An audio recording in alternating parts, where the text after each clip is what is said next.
Assalomu alaykum. Siz bilan Botplace jamoasi. Keling bugun Telegramda qanday qilib shunday bot yaratishni ko'rib chiqamiz. Birinchi navbatda Botplace platformasidan ro'yxatga o'tamiz.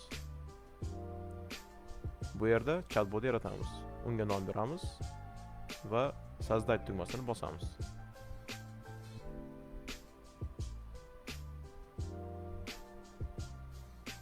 Bu ssenariyalar deb aytiladi. Ssenariy chap menyuning eng yuqori qismida joylashgan. Chatbotni yaratgandan so'ng uni Telegramga ulaymiz. Telegram tanlaymiz va bot fazerga o'tamiz. Bot fazerga o'tganimizdan so'ng new botni tanlaymiz. Botga nom beramiz. Masalan, pizza bot.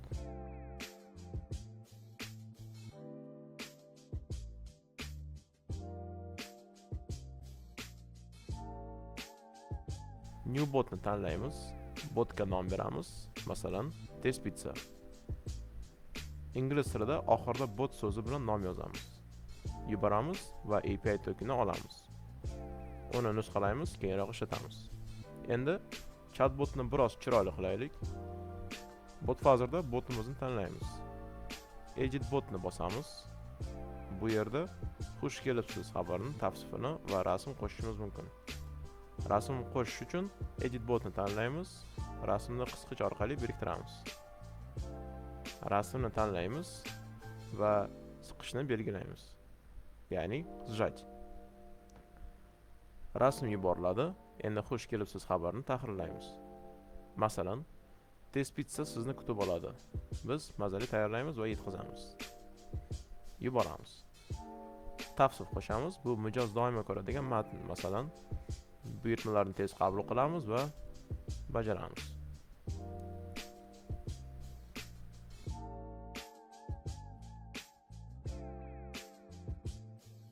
Hammasi to'ldirilgandan keyin yana chatbotga o'tamiz. Bot nomini tanlaymiz, rasm va tavsif ko'rinadi. Chatbotni ishga tushirgandan oldin uni so'zlaymiz. Platformaga qaytamiz, ssenariyga o'tamiz va bloklar bilan ishlaymiz. Botplace platformasida kod bilimi kerak emas. Chunki bloklarni sudrab qo'yamiz. Tahrirlaymiz va mijozga kerakli ma'lumotni ko'rsatamiz. Ssenariyalar bu botning qavatlari. Hozir biz asosiy ssenariydamiz. Masalan, katalog nomli yangi ssenariy yaratsak, unda faqat boshlang'ich blok bo'ladi. Asosiy ssenariyda birinchi blok mijoz start tugmasini bosganda ko'rinadigan blokdir. Keling uni so'zlaymiz. Bu yerda shablon xabar bor, lekin biz o'zimiz so'zlaymiz. Kvadrat rasm qo'shamiz. 600 ga 600 piksellik katta rasmlar kerak emas, chunki ular sekin yuklanadi. Matn blokini qo'shamiz yoki rasm ostiga tavsif yozamiz. Agar tavsif qo'shsak, u bir xabar sifatida keladi. Matn qo'shsak, ikkita xabar bo'ladi. Bo'sh maydonlarni to'ldiramiz yoki o'chiramiz. Tavsifda mijoz uchun salomlashuv matnini yozamiz.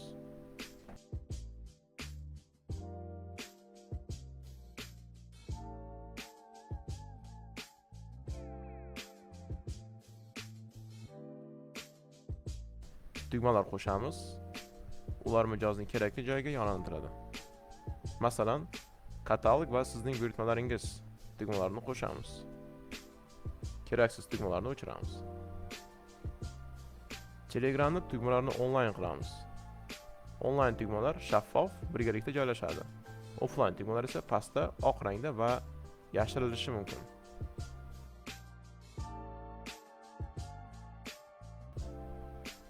API tokenini kiritib, Telegramni ulaymiz. Botni ishga tushiramiz.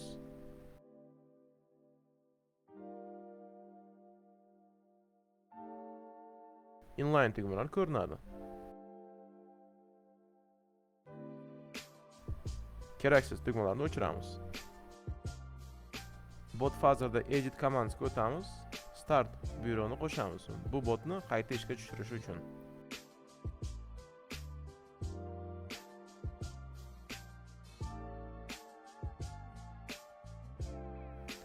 Bizda mijoz yo'lantirish mumkin bo'lgan xabarlar zanjiri mavjud. Ammo biz xabar zanjirlarini boshqa ssenariylarda ham yo'naltirishimiz mumkin. Ssenariylarni qanday yaratishni o'rgandik. Endi bir ssenariydan boshqasiga qanday o'tishni ko'rib chiqamiz. Xabar zanjirlarini masalan bir ssenariyda ko'rsatish mumkin. Bu blokni bosamiz va yaratilgan katalog ssenariyini tanlaymiz. Endi mijoz mahsulotlar katalog tugmasini bosganda chatbotning boshqa qavatiga, ya'ni katalog qavatiga o'tadi. Keling, bu yerda ham rasm qo'shamiz va bu yerda siz bizning mahsulotlarimizni tanlashingiz mumkin deb yozamiz.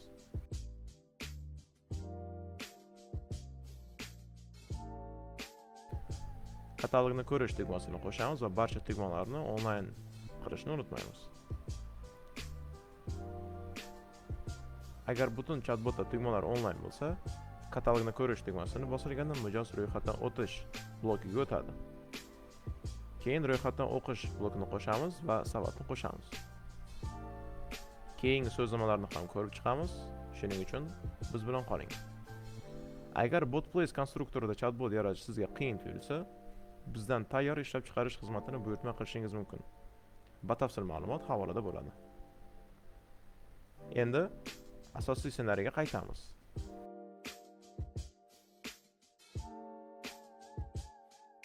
Biz mijozni katalogga yo'naltirdik. Shuning uchun katalog bilan ishlaymiz.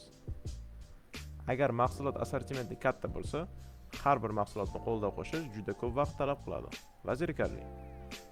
Shuning uchun ro'yxatlar yaratish imkoniyati mavjud. Spisklar bo'limiga o'tamiz.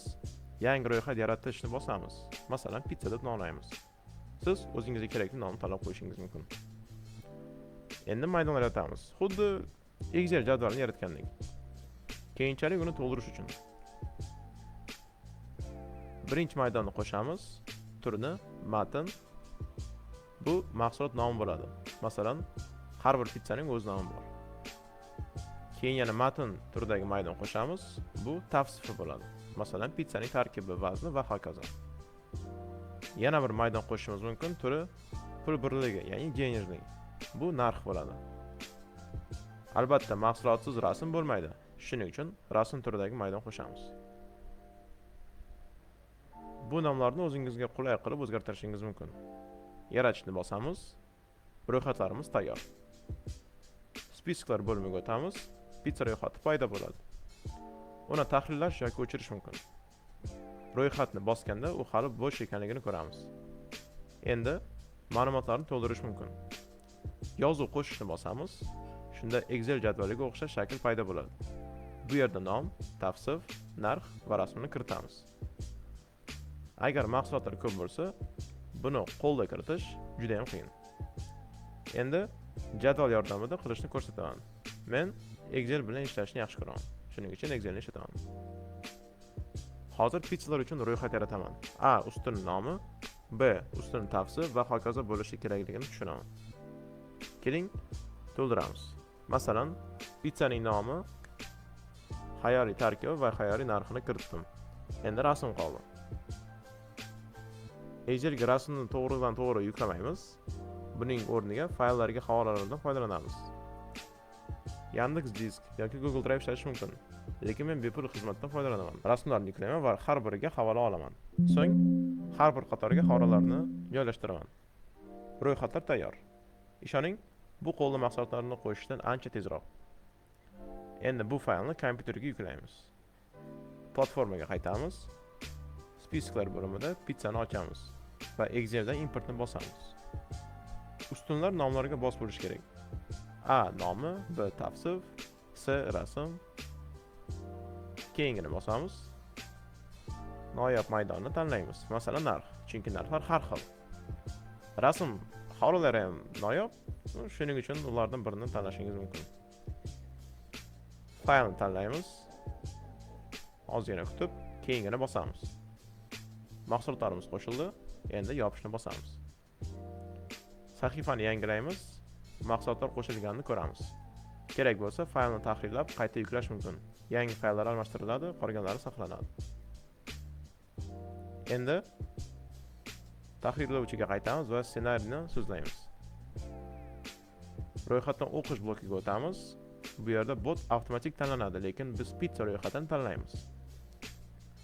Shablon tanlaymiz. Bu mijoz katalogini ko'rish tugmasini bosganda ko'radigan narsa. Masalan, Mijoz pitsa rasmi va nomini ko'rsin. Nomi deb yozaman va o'zgaruvchini qo'shaman. Bu o'zgaruvchi A ustundagi nomga mos keladi. Mijoz har safar mos nomni ko'radi. Narx va tavsifni keyingi blokda ko'rsataman, chunki hamma narsani bir joyga joylashtirish chalkash bo'ladi. Bot qanday ko'rishini ko'ramiz. Uni ishga tushiramiz. Mahsulotlar katalogini tanlaymiz. Katalogni ko'rsak, bizda hamma pitsalarni ko'rsatadi. Bu juda ham ko'p. Shuning uchun paginatsiyani qo'shamiz. Masalan, 3 ta pitsa ko'rsatilishini belgilaymiz.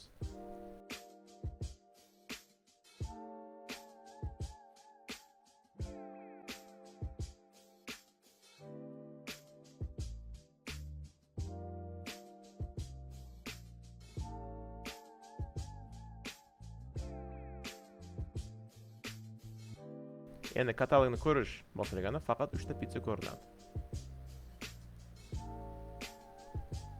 Boshqa ro'yxatdan o'tish blokiga o'tamiz. Pitsa ro'yxatini tanlaymiz. Qidiruv maydoni sifatida nomini belgilaymiz. Rasm, nom, tavsif va narxini ko'rsatamiz. Kerak bo'lsa qo'shimcha matn qo'shish mumkin. Savat blokini qo'shamiz. Savatga qo'shish buyrug'ini kiritamiz. Masalan, savatga qo'shish yoki savatga joylash. Narx maydoni sifatida narx, nom maydoni sifatida nom, tavsif sifatida tavsif.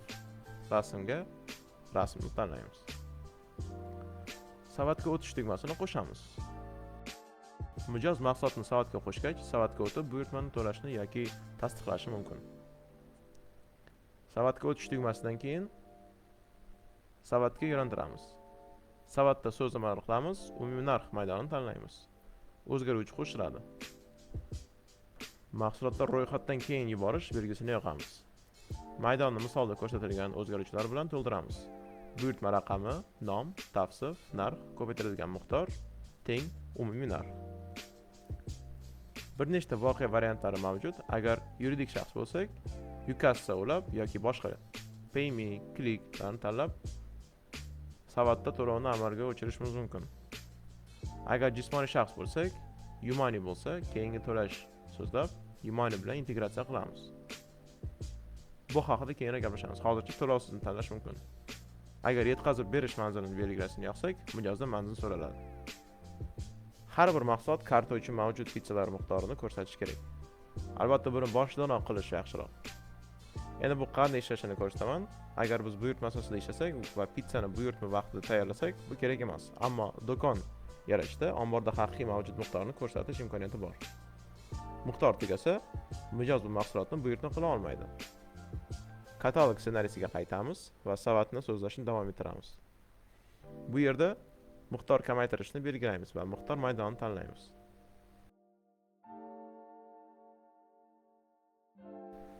Savatga qo'shgandan keyin mijoz qaytib, masalan, sous yoki ketchup tanlash uchun tugma qo'shish mumkin. Ammo hozir savatga o'tib, umumiy narxni ko'rish mumkin. Kerak bo'lsa, miqdorni oshirib, narxni yangilash yoki shunday qoldirish mumkin. To'lashni bosganda telefon raqami so'raladi. Buni o'chirib bo'lmaydi, standart funksiya. Yetkazib berish manzilini kiritamiz. Yuboramiz va hisob chaqiriladi. Hisobda rasm, kompaniya nomi, test hisobimiz, telefon raqami, manzil va umumiy narx ko'rsatiladi. Men videomni uzoq va zerikarli bo'lishini xohlamadim. Shuning uchun uni ikkiga bo'ldim. Birinchi qism shu yerda yakunlanadi. Ikkinchi videoda qolgan qismlarni davom ettiramiz. Xayr, keyingi videoda uchrashamiz.